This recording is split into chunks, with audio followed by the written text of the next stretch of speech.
Is this some kind of joke, old man? The question, sharp and full of insult, cut through the humid afternoon air. Corporal Jackson, young, cocky, and neat in his uniform, leaned against the guard booth at the main gate of Fort Carson.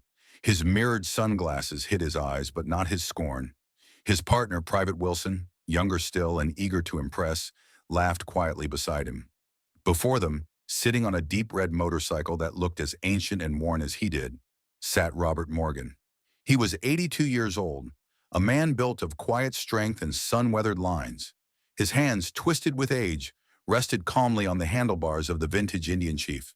He didn't flinch. He didn't scowl.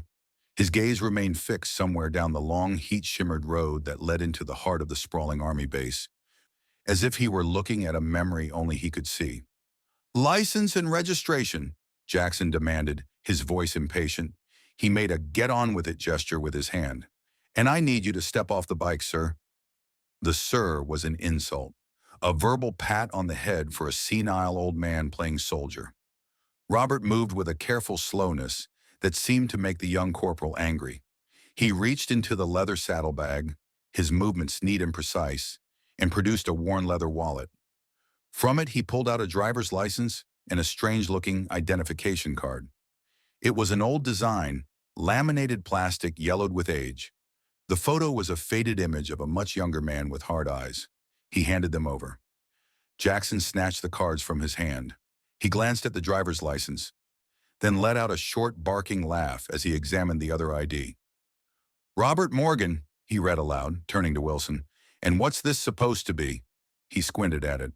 "Says here you're cleared for—" "Well, it doesn't say. Just a bunch of letters and numbers. Looks like something you printed off the internet, Grandpa." Behind Robert, a line of cars had begun to form. The first driver, a suburban mom in a minivan, honked her horn impatiently. The sound seemed to feed Jackson's arrogance. He was the king of this small, concrete kingdom, and he was putting on a show. "Sir, I have an appointment," Robert said, his voice a low, rough rasp. It was the first time he had spoken. The voice was calm, steady, and held an undertone of authority that was completely at odds with his frail appearance. "An appointment," Jackson scoffed, pocketing the IDs. "With who? The base historian?" He laughed. "Look, I don't have time for this. This isn't a classic bike show. This is a secure military base. Why don't you turn this museum piece around and go find the nearest bingo hall?" He stepped forward and placed a hand on the gleaming chrome of the Indian's fuel tank, his fingerprints smudging the polished surface. "Bet this thing runs on nostalgia and rust." "Please don't touch my motorcycle," Robert said. The words were quiet, but the temperature seemed to drop a few degrees. For the first time, a flicker of something hard and dangerous surfaced in his pale blue eyes. Jackson saw it, and his ego took it as a challenge. He smirked and gave the handlebars a slight shove, making the heavy bike rock on its stand. "Or what? You gonna tell me some war stories?" The line of cars was longer now. A few people had gotten out, their cell phones raised, recording the confrontation. The scene was becoming a public spectacle. Two uniformed soldiers in their prime, bullying a senior citizen. The unfairness of it hung thick in the air. Whispers rippled through the small crowd of onlookers. "I'm going to have to ask you again to get off the bike," Jackson said, his voice hardening. He was losing control of the situation and doubling down on his aggression to regain it. "You're causing a disturbance and failing to obey the instructions of a gate guard. That gives me grounds to detain you." Robert's eyes drifted from Jackson to the small worn leather pouch tied to his belt. It was a simple, plain object. The leather cracked and faded with a barely visible symbol stamped into its surface. Jackson's gaze followed his. "What's in there? Your war stories? A bag of old medals you bought at a flea market?" The insult hung in the air, but Robert's mind was no longer at the gate. For a fleeting second, the image of Corporal Jackson was replaced by another young man's face, pale and slick with rain, in a jungle halfway around the world. The humid air of the base gate was suddenly thick with the smell of mud and gunpowder. A young Robert, covered in dirt, knelt beside a fallen friend. The boy, barely 20, was pressing a similar leather pouch, new and dark then, into his hand. "Don't let them forget us, Rob," his friend whispered, his voice a wet rattle. "Don't let any of this be for nothing." On the pouch was the symbol of a phantom unit, a special operations group so secret its members were ghosts, their names already removed from official records. It was the crest of the Ghost Reconnaissance Unit. Back in the present, Robert's hand instinctively went to the pouch at his belt. A wave of deep sadness washed over his face. A private grief that was gone as quickly as it appeared, replaced by that same unshakable calm. The pouch wasn't a trinket. It was a tombstone for men who never got one. It was a promise he had kept for 60 years. Jackson, oblivious, saw only an old man lost in a daydream. "That's it," he declared, reaching for his radio. "I'm calling this in. We've got a possible security threat." He decided to run the ID more for the show of it than anything else. He walked into the guard booth, holding the card up for Wilson to see with a dramatic eye roll. "Let's see what the system says about our secret agent here." He slid the card into the scanner. In the third car back, Captain Elena Martinez gripped her steering wheel, her knuckles white. She was off duty, on her way to the store, but she had seen enough.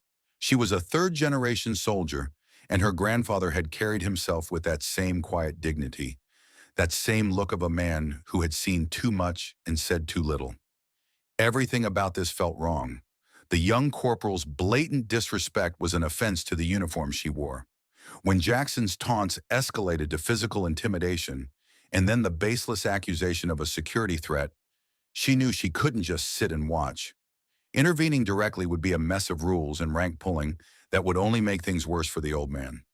But there were other ways. She pulled out her phone, her fingers flying across the screen. She didn't call the base commander or the MPs. That would be too slow, too much red tape. She called the one person on the base who could move mountains with a single word. Garrison Command Sergeant Major Lewis. He was her former first sergeant, a man who had forgotten more about the Army than most generals ever learned. He answered on the second ring. "Lewis, Sergeant Major, it's Captain Martinez. I'm at the main gate." Her voice was low and urgent. "The MPs are harassing an elderly veteran. They're making a public spectacle of him, accusing him of having a fake ID, mocking his age, his motorcycle. It's a disgrace. Corporal Jackson is about to detain him." "What's the man's name?" "They just ran his ID. I heard Jackson say it. Robert Morgan." She spelled it out. Morgan. The other end of the line went completely silent for 3 full seconds. When Lewis spoke again, his voice was tight with a kind of odd horror that made the hair on Martinez's arms stand up. "Captain, stay where you are. Do not engage. Do not interfere. Just keep your eyes on Mr. Morgan. Is he all right?" "He's fine, just calm. But they're about to put hands on him." "They won't," Lewis said, his voice a low growl of absolute certainty. Martinez could hear muffled shouting in the background on his end, a sense of sudden explosive urgency. "Get me the general's assistant on the line now," Lewis bellowed to someone in his office. "Tell him it's a code black. No, I'm not kidding. Just do it." The call ended. Martinez lowered her phone, her heart pounding. Code black. She'd never even heard of that designation. It wasn't in any manual she'd ever read. She looked at the old man on the motorcycle, who now seemed to be surrounded by an invisible, lethal aura. The balance of power at the gate had just shifted dramatically. Help wasn't just on the way. The entire world was about to turn upside down for Corporal Jackson. Inside the Garrison Command Building, Command Sergeant Major Lewis stood ramrod straight. The phone receiver gripped so tightly in his fist it creaked. His face, usually a stern but fair mask, was now a portrait of disbelief and cold fury. He was already on a second line, connected directly to the office of the base commander, General Harrison. "I don't care if he's in a secure video conference with the Joint Chiefs," Lewis barked at the general's terrified young assistant. "You walk into that room, you place a note in front of him, and you do not leave until he reads it. The name is Robert Morgan. He is at the main gate being unlawfully detained by Corporal Jackson and Private Wilson. Go now." The scene flashed to General Harrison's stately office. The general, a man whose stern reputation was known throughout the Army, was deep in a high-level briefing with Pentagon officials displayed on a large screen. His assistant, a young lieutenant, burst through the door, his face pale. He broke every rule of military protocol, walking directly to the general's desk and placing a small folded note beside his hand. Harrison shot him a look that could freeze fire, but the assistant just tapped the note insistently and stepped back. Annoyed, Harrison unfolded it. He read the two words written inside. Robert Morgan. The transformation was instant and absolute. General Harrison froze. All the color drained from his face. He stared at the name as if it were a ghost from a forgotten war. The formidable four-star general on the screen was still talking, but Harrison no longer heard him. He looked up at his assistant, his eyes wide with a stunning mixture of shock and something that looked like fear. He leaned into his microphone. "This meeting is terminated," he announced, his voice flat and void of all emotion. The officials on the screen began to protest. Harrison cut them off. "A national security asset requires my immediate attention." He killed the connection, plunging the room into silence. Then he exploded into action. "Get my vehicle now," he roared at the assistant.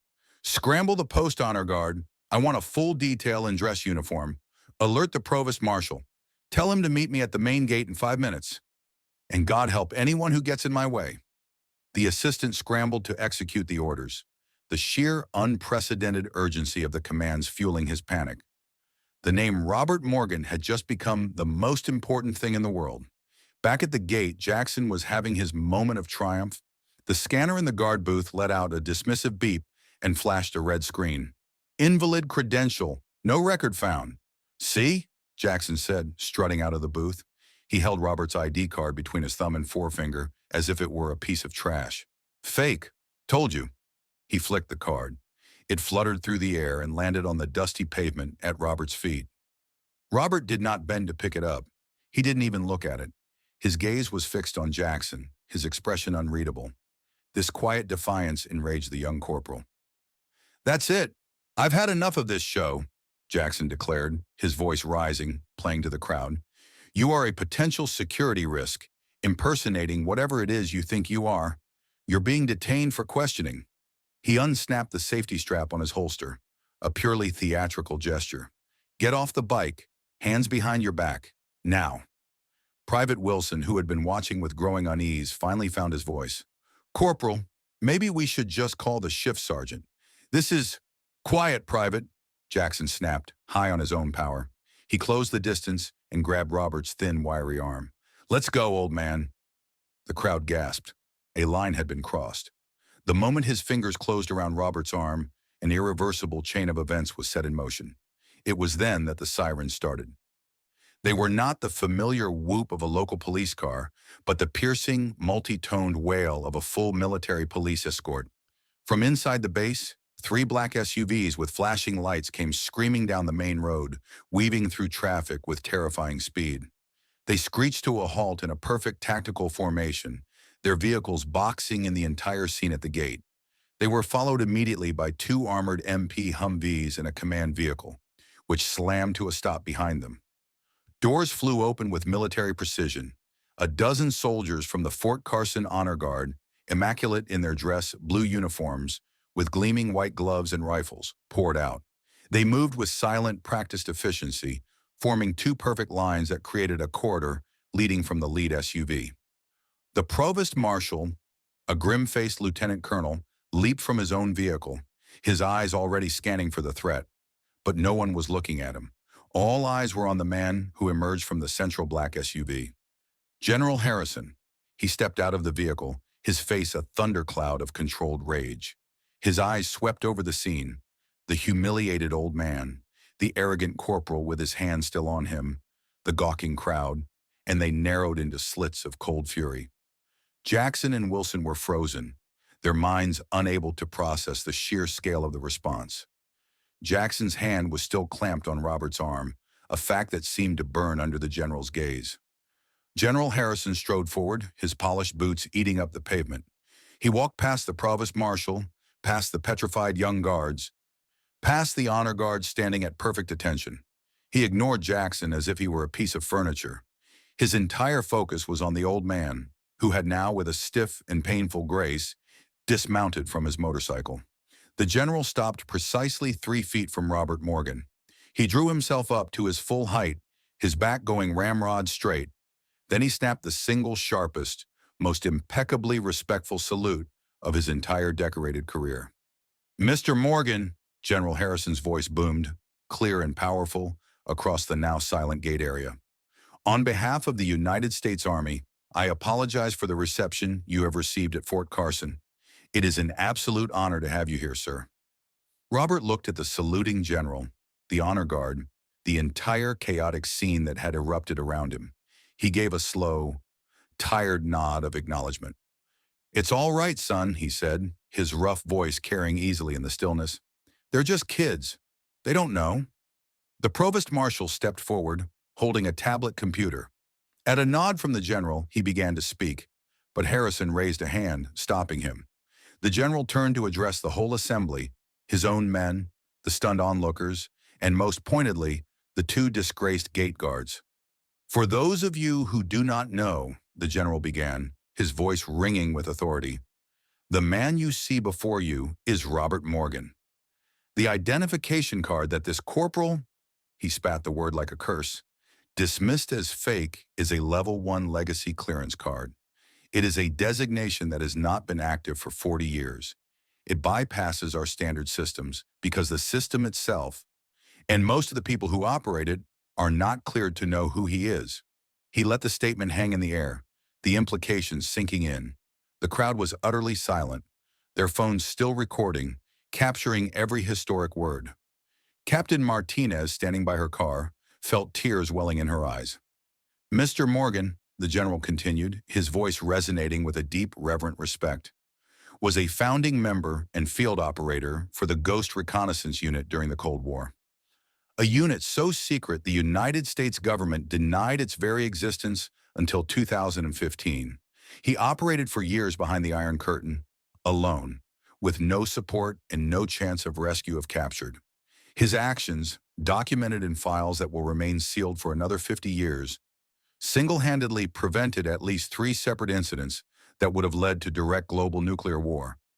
A collective gasp went through the crowd. Jackson's face had gone from pale to a ghastly, bloodless white.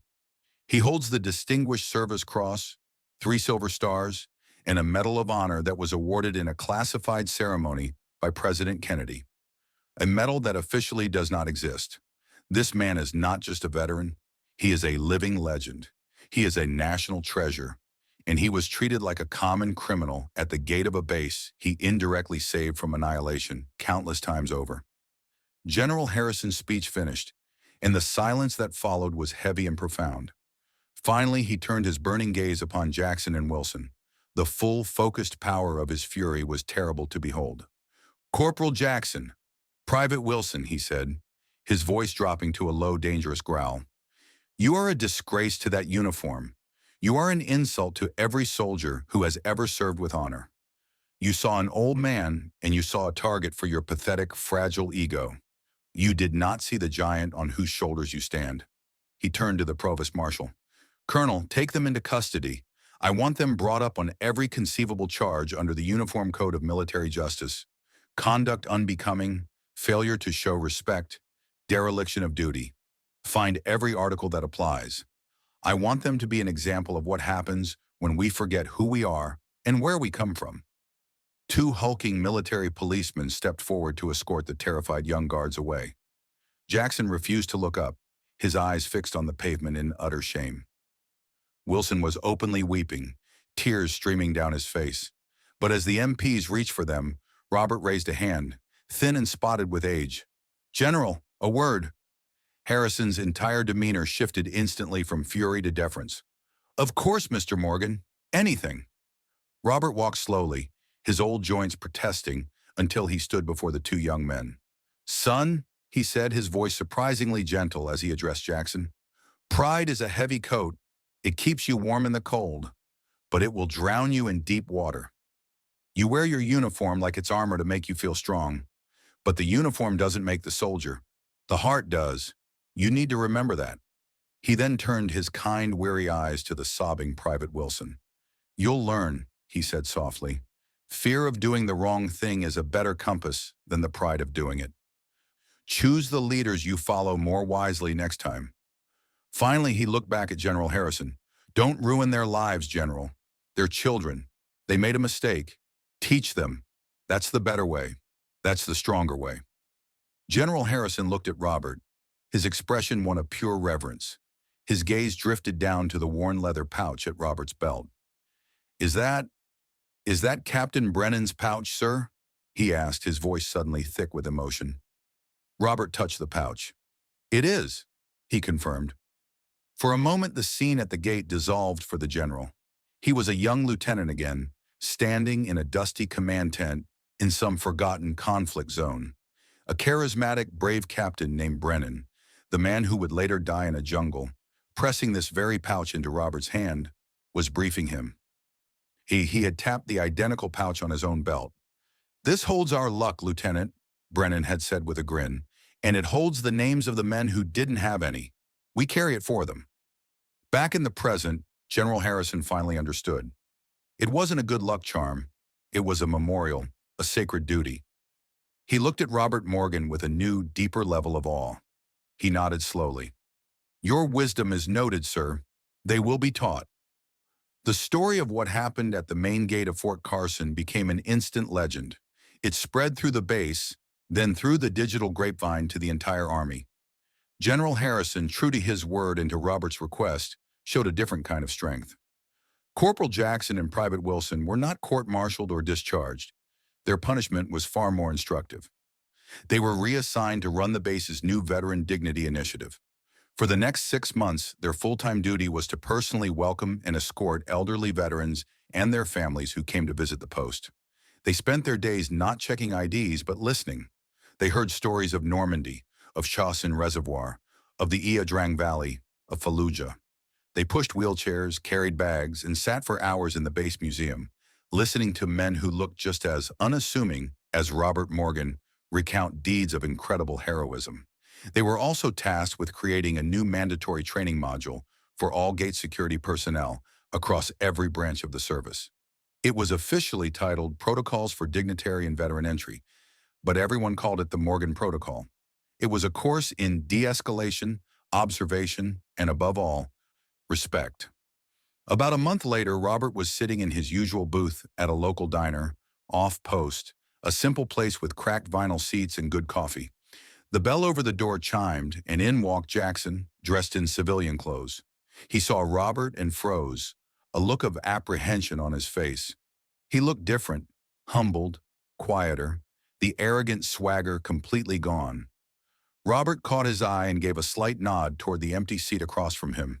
"Sit down, Corporal." Jackson hesitated for a moment, then walked over and slid into the booth. He sat in silence, staring at his hands on the tabletop. "Sir," he began, his voice low and choked with sincerity, "I wanted to apologize. For real this time. Not because a general told me to." He finally looked up, his eyes filled with a genuine shame that hadn't been there before. "We've been listening to these men, the things they did, the things they saw. I had no idea. I never knew." Robert took a slow sip of his coffee. He placed the mug down gently. "Now you do," he said, and for the first time, a small, genuine smile touched the corners of his lips. "And that's all that matters." They sat together in a comfortable silence, an old hero and a young soldier sharing a coffee, as the lesson truly and deeply was finally learned. The story of Robert Morgan is a powerful reminder that heroes don't always wear their greatness on their sleeves. If his story of quiet valor moved you, please like this video, share it with others, and subscribe to our channel for more stories of the unassuming heroes who walk among us.